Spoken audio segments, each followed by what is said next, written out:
The Pobble, Who Has No Toes, written by Edward Lear. Let's read about the poet. Edward Lear, born in 1812 and died in 1888, was an English author and poet. He also worked as an artist and once illustrated British poet Sir Alfred Tennyson's poem. He composed 12 musical settings of Lord Tennyson's poetry. As a poet, he popularized the modern limerick and is well known for his nonsense poetry. He introduced literary nonsense in a book of nonsense, which contains his limericks, drawings, and longer poems like The Owl and the Pussycat. His other popular collections of poems include nonsense songs and laughable lyrics. He also wrote songs, short stories, and recipes. Here, limerick is a humorous 5-line poem with a rhyming scheme A, B, B, A. Now let's see the gist of the poem. This poem was published in 1978. The poem consists of 6 stanzas with 8 lines in each. The rhyme scheme of the poem is A, B, C, C, D, D. The poem tells the story of a Pobble who loses his toes while swimming in the sea. The poet uses foreshadowing as one of the literary devices to give a clue about something that will happen later in the poem. The poet uses nonsensical lines and humorous illustrations for creating an amusing atmosphere for the reader. Let's read the poem. The Pobble who has no toes had once as many as we. When they said, "Some day you may lose them all," he replied, "Fiddle, fiddle, dee dee." And his Aunt Jobiska made him drink lavender water tinged with pink. For she said, "The world in general knows there's nothing so good for a Pobble's toes." The Pobble who has no toes swam across the Bristol Channel, but before he set out, he wrapped his nose in a piece of scarlet flannel. For his Aunt Jobiska said, no harm can come to his toes if his nose is warm, and it's perfectly known that a Pobble's toes are safe, provided he minds his nose. The Pobble swam fast and well, and when boats or ships came near him, he tinkledly-binkledly winkled a bell, so that all the world could hear him. And all the sailors and admirals cried, when they saw him nearing the further side, "He has gone to fish for his Aunt Jobiska's runcible cat with crimson whiskers." But before he touched the shore of the Bristol Channel, a sea-green porpoise carried away his wrapper of scarlet flannel, and when he came to observe his feet, formerly garnished with toes so neat, his face at once became forlorn on perceiving that all his toes were gone.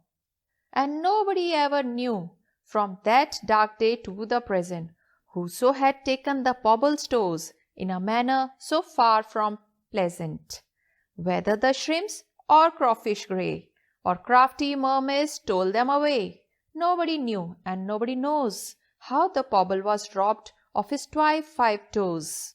The Pobble who has no toes was placed in a friendly bark, and they rowed him back and carried him up to his Aunt Jobiska's park, and she made him a feast at his earnest wish of eggs and buttercups fried with fish, and she said, "It's a fact the whole world knows, that pebbles are happier without their toes." So children, this is a funny poem about a creature that loses its toes.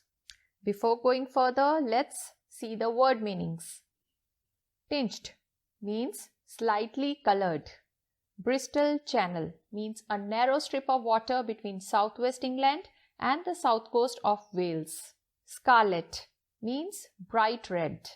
Flannel, it's a soft cloth made of cotton. Tinkledly-binkledly, it's a nonsense word created by the poet. Runcible, a nonsense word created by the poet. Porpoise, a sea animal that looks like a dolphin but has rounded nose. Garnished means decorated. Forlorn, sad and lonely. Perceiving means noticing. Whoso, whoever. Crafty means clever. Twice 5 means adding 5 2 times. Bark means boat or a ship. Earnest means serious and sincere. Shrimps means a small shellfish that look like prawns. Crawfish, a sea animal like a large lobster. Now children, let's see the summary of the poem. The poem, The Pobble Who Has No Toes, has been written by Edward Lear. The poem tells us the story of a pobble who loses his toes while swimming in the sea. In the beginning, we meet a young pobble who is very proud of his toes that adorns his feet. His aunt Jobiska warns him that pobbles loses their toes by the time they reach adulthood. However, she also tells him that his toes have a chance of remaining intact as long as he keeps his nose warm and drink lavender water tinged with pink. So, the pobble wears a red flannel scarf on his nose before he goes for swimming across the Bristol Channel. His scarf is stolen by a porpoise, a sea animal. Before he reaches the opposite shore, when he moves out of the water, he discovers his toes are gone. The strange thing about the loss is that no one knows who has taken the toes. As the pobble mourns his lost toes, he speculates which creature may have taken them. When he is carried back to his aunt's house on a bark, she was holding a party for him. She makes a meal of eggs and buttercups, fried with fish for him. She assured him that pobbles are happier without their toes.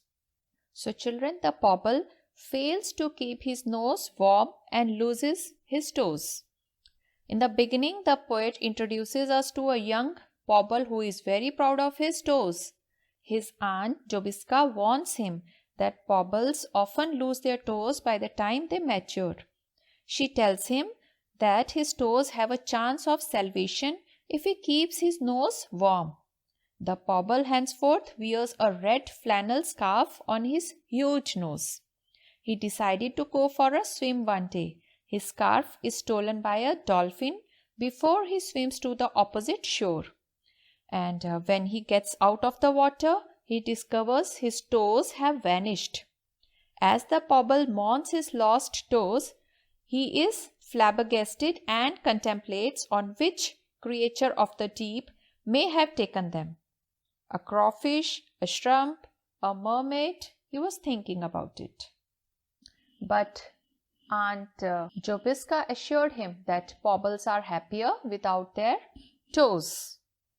And it is a story about properly taking care of one's things, learning to let go of the things that are really not all that important. Thank you.